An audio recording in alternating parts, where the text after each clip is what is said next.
it is important to know where our roots come from. Who were the ancient people? What kind of language they told us? Why is it that we don't remember them? What is it that they want to tell us? They are very much alive, even today. And Brian is one of their voice. He's a guide, and he organized marvelous travels and tours in South America, Peru. And he does a lot of lectures.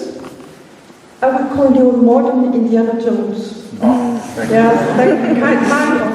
is an artist. And well, it's really fascinating stuff. So I'll let Brian talk about everything now. Okay, I have to say.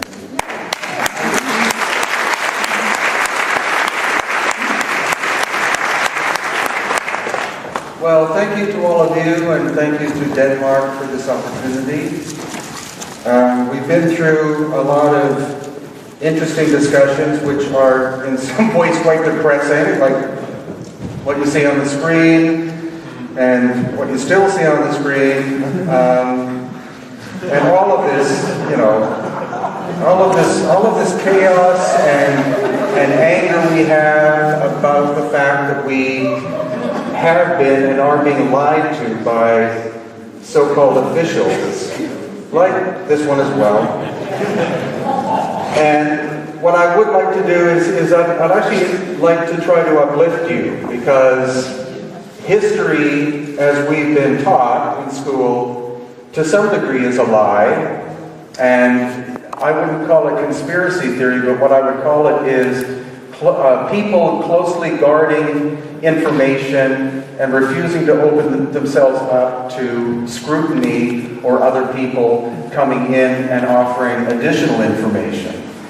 And so this is the typical story we've been told about humanity, that we evolved from a primitive state to we being, quote unquote, the most evolved of all of existence.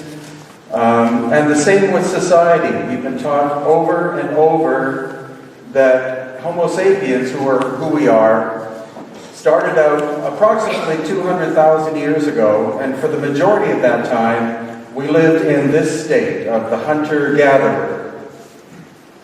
And then maybe 10,000 years ago, people got the idea to start living in a sedentary place, communally, and that now in the 21st century we have the city of Shanghai. And this is supposed to be the ultimate example of the expression of humanity.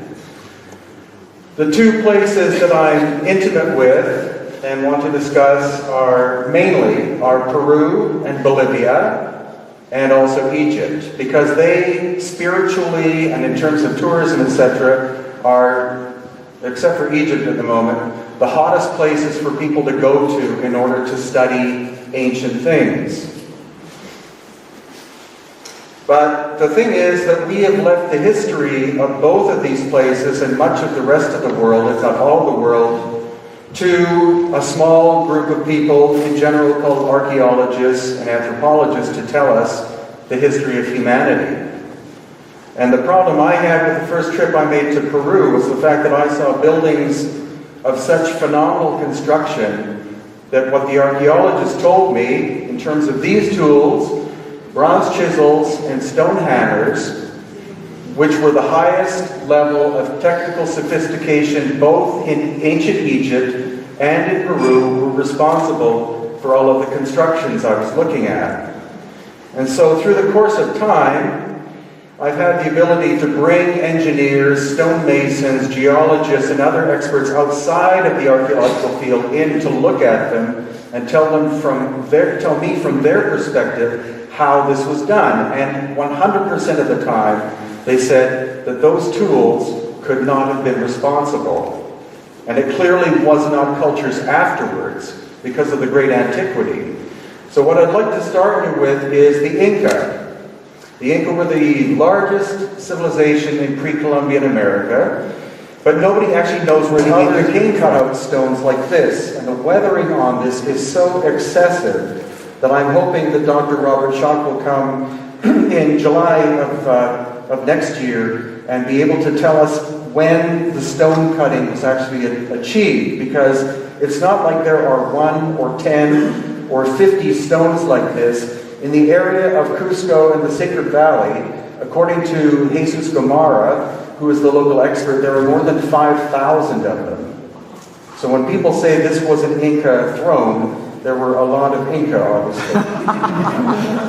And this one is even more dramatic, because if you see the front, this one here and that one, and even the one in behind, at one time all three were interconnected. Something happened to this massive stone with an upside-down staircase. It's much larger than a bus.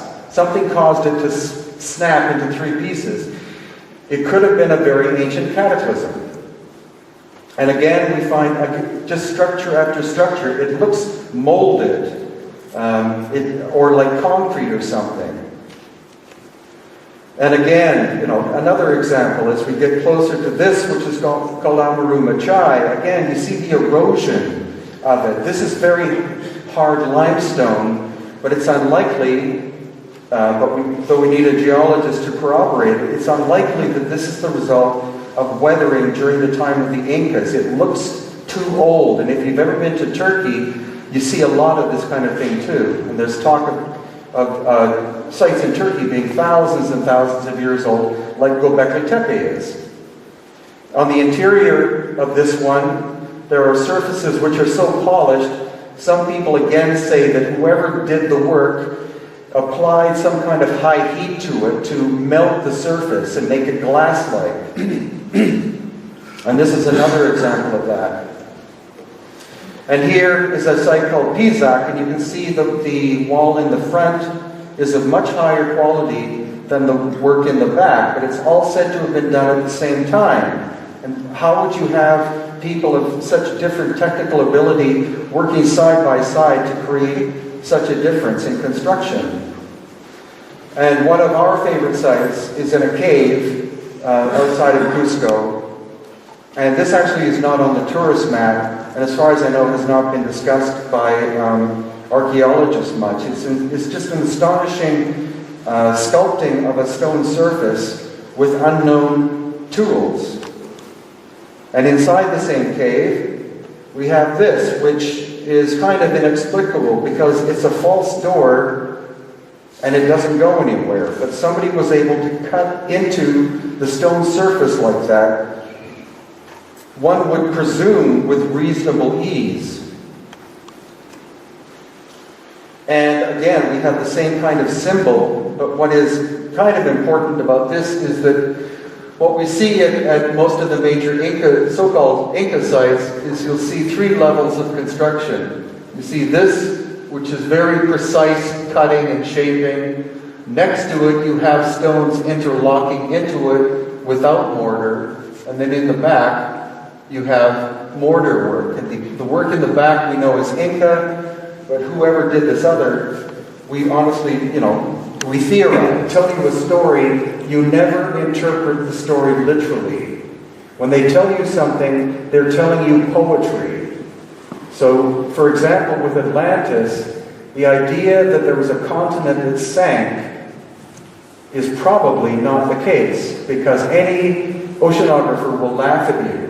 But if you interpret it as being the water rose and the land appeared to sink, then that is a logical possibility. Because any advanced civilization in modern times in general lives near the ocean or has access to the ocean. So if you have a rise of 350 feet in 3 years, you're causing probably any sophisticated population to have to move very rapidly from where they are. So I believe in the concept of Atlantis, not the name, but I think it was a global civilization. And another writer called Barbara Han Clow, based on Alan and Dallaire's work, but also based on the fact that her grandfather was a native Cherokee, she was able to take both the science and the oral tradition and put them together in timeline. And again, 11,500 to 11,700 years ago, there was a terrible event that happened on the planet. And some speculate that even what happened is not only the melting of the poles, but also that's when our planet went from perfect alignment to 23.5 degrees. The consequence of that is not only the fact that, is the fact that you would go from 2 seasons to 4, almost instantaneously. That would disrupt all of life on Earth automatically. And then the work of Dr. Paul Laviolette, he believes that at exactly the same time, 11,500 to around 11,700 or so years ago, there was an ejection from the core of our galaxy. And his theory, which is backed up by testing in ice cores, is called the galactic superwave. And that's that rather than the center of our galaxy being a black hole, it's a pulsar.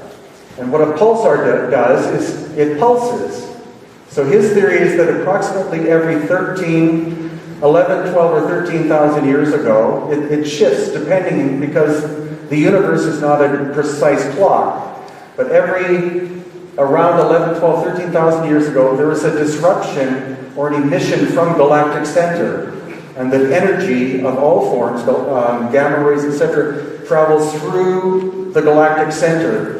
And at this time, it went straight through our solar system, and it pulled plasma from the sun and hit the Earth in very specific spots. It was not like a big ball of fire engulfed the Earth, because we wouldn't be here. But it hit high elevation sites, such as Peru, and it superheated the atmosphere temporarily. And that, he believes, is what caused the melting of the poles. Again, causing the rise in sea levels very rapidly, causing anyone alive to have to move. Graham Hancock has done a lot of work at attempting to look at sites underneath the ocean, especially off the coast of India and in the Mediterranean. And any time he's attempted that, governments have prohibited him from doing any work.